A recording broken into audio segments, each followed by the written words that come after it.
लाहौर मुल्तान समेत पंजाब भर में स्मॉग की सूरत हाल बेहतर, फिजा से जहरीले असरात में कमी आई। लाहौर मुल्तान में तालीमी इदारों में आज से तदरीसी अमल शुरू।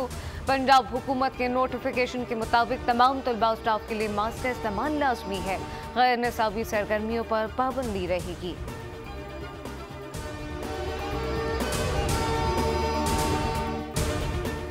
नेशनल इलेक्शन प्लान की अपेक्स कमेटी ने बलूचिस्तान में दहशतगर्द तंजीमों के खिलाफ फौजी ऑपरेशन की मंजूरी दे दी। वज़ीर आज़म की ज़ेर सदारत अपेक्स कमेटी इजलास में army chief general Asim Munir, वफाकी वज़रा और वज़रा आला की शिरकत। एलामिया के मुताबिक इजलास को गैर कानूनी स्पेक्ट्रम और जराइम के गठजोड़ के खिलाफ इकदाम, दहशतगर्दी के नेटवर्क, तखरीबकारी और गलत मालूमात की महमात के समेत दीगर अमूर पर भी ब्रीफिंग दी गई।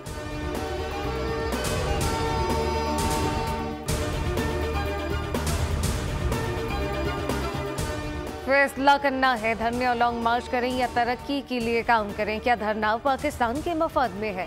वज़ीर आज़म शहबाज शरीफ का नेशनल इलेक्शन प्लान की अपेक्स कमेटी इजलास से खिताब, कहा कि दहशतगर्दी का सर कुचलने के सिवा कोई ऑप्शन नहीं। पाकिस्तान की मईशत में बेहतरी आई, जिसमें वफाक, आर्मी चीफ, सूबों की काविश शामिल है।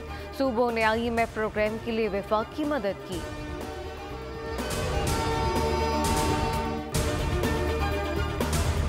और army chief general Asim Munir ने कहा कि आइन हम पर पाकिस्तान की अंदरूनी बैरूनी सिक्योरिटी की जिम्मेदारी आयद करता है। जो भी पाकिस्तान की सिक्योरिटी में रुकावट बनेगा, हमें काम करने से रोकेगा, नताइज भुगतना होंगे। नेशनल इलेक्शन प्लान की एपेक्स कमेटी इजलास से खिताब में आर्मी चीफ का कहना था कि दहशतगर्दी के खिलाफ जंग में हर पाकिस्तानी सिपाही है। इस जंग में कोई यूनिफॉर्म में नहीं। हम सबको मिलकर दहशतगर्दी के नासूर के लिए काम करना है।